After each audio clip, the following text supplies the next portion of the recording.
It begins with the sound of footsteps and the fear of running out of them. Two children walk into a forest that doesn't end. The light fades early here, swallowed by branches that knit together like old fingers.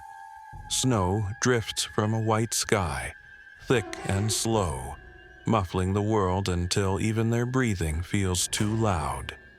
Hansel and Gretel have been walking for hours. Their bellies are empty. Their legs burn. Their thoughts move slower than the cold. At first, their father's words replay in their minds, that he'd return soon, that they just needed to wait. But the forest has no clocks, only shadows, and shadows lie. By the second night, they understand. They weren't left by accident. They build a small fire from wet twigs and sleep against a fallen log. In the morning, the fire's gone out, and their footprints have disappeared. The air is sharp enough to bleed. Gretel's lips are blue. Hansel tries to give her hope instead of food. He picks up stones and drops them behind them, marking a path they'll never retrace. They walk until even the crows stop following. And then, just as the cold feels final, they smell something impossible. Sugar.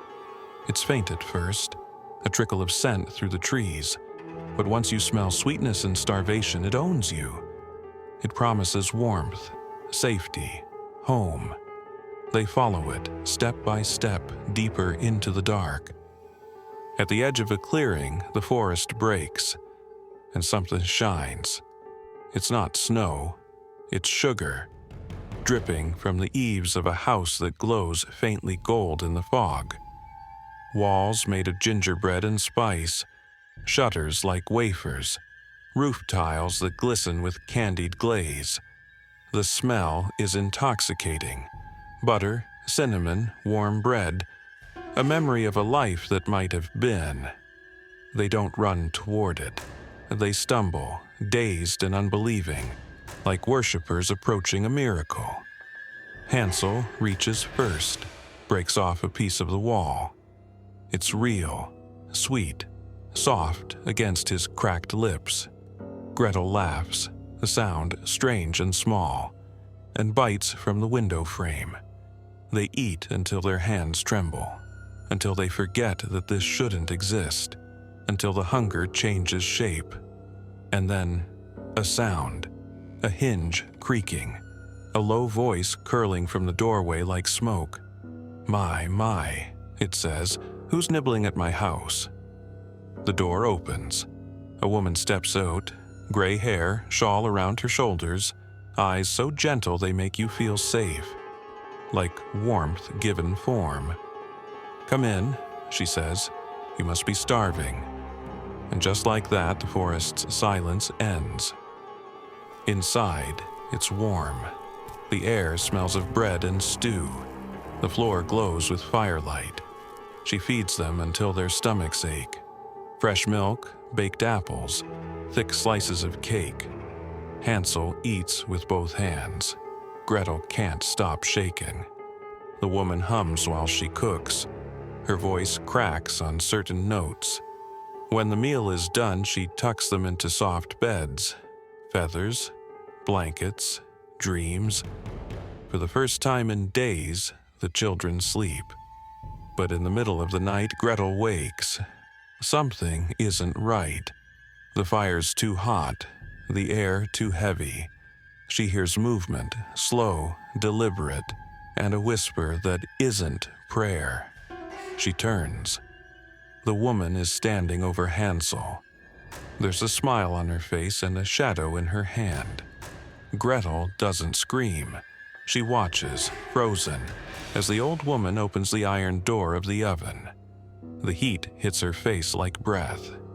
Soon, the woman murmurs, he'll be nice and tender. Hansel wakes when the cage door slams. He shouts for his sister, but she's already being pulled toward the oven, to fetch water, to clean, to prepare. The days blur. The witch feeds Hansel to fatten him, but his finger always looks too thin. So she grows impatient.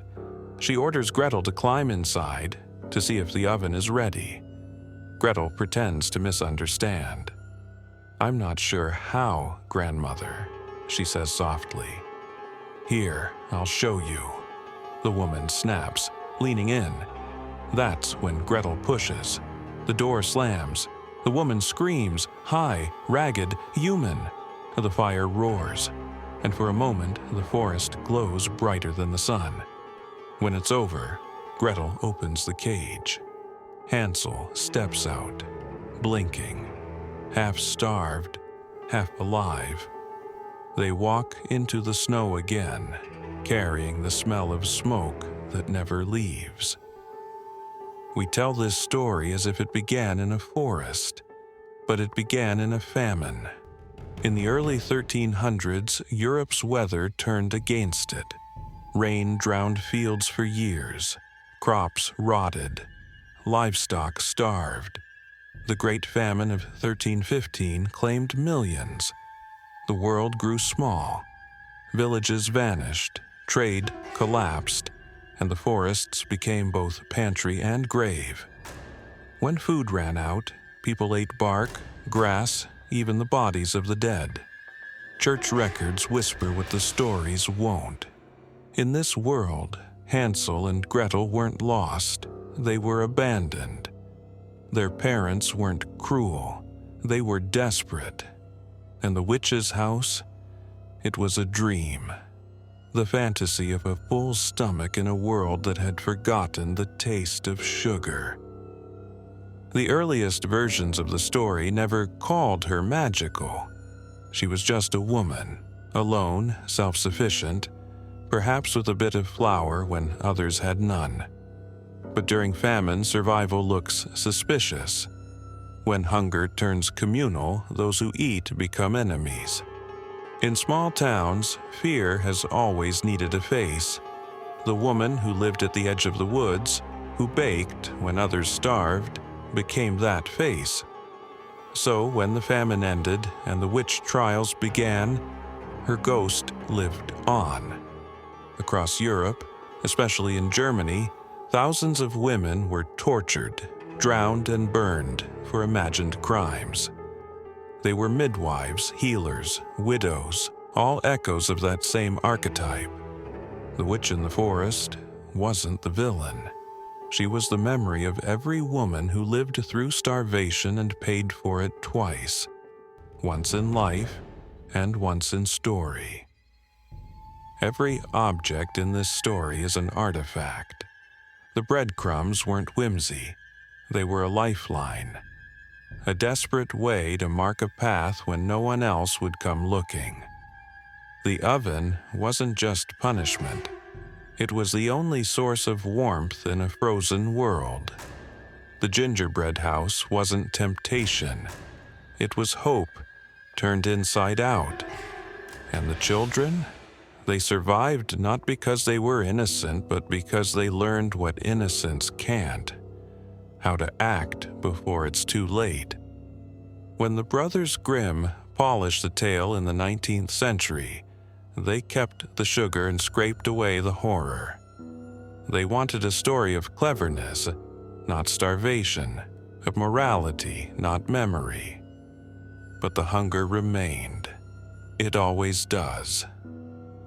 We say Hansel and Gretel teaches children not to trust strangers. But that's not what it teaches. It teaches that survival is rarely clean. That goodness is a luxury of the full. That sometimes, to live, you have to burn what loves you, or what says it does. The children find their way home, but they aren't the same. No one who walks that deep into hunger ever is. They carry the scent of the oven with them, the smoke of what they did to survive. And the story carries it too, disguised as sugar, as comfort, as bedtime. Every time it's told, it's another small confession. When you strip away the frosting, Hansel and Gretel isn't a tale about clever children or wicked witches. It's a chronicle of starvation, of desperation passed down through generations who never wanted to remember it but couldn't quite forget. And in the end, it leaves us with one bitter truth. Civilization has always been one bad harvest away from a fairy tale. Because hunger changes what we worship and what we're willing to burn. History doesn't move on, it mutates. Centuries later, Europe would face another appetite dressed as faith and science. Not hunger for bread, but hunger for immortality. Doctors and artists, kings and collectors would turn to Egypt, to tombs filled with the dead. They'd grind ancient flesh into powder, swallow it for health, and mix it into their paints. What famine once made unthinkable, fascination would make fashionable. Because the truth is, humanity never stopped consuming itself. It just found more elegant ways to do it.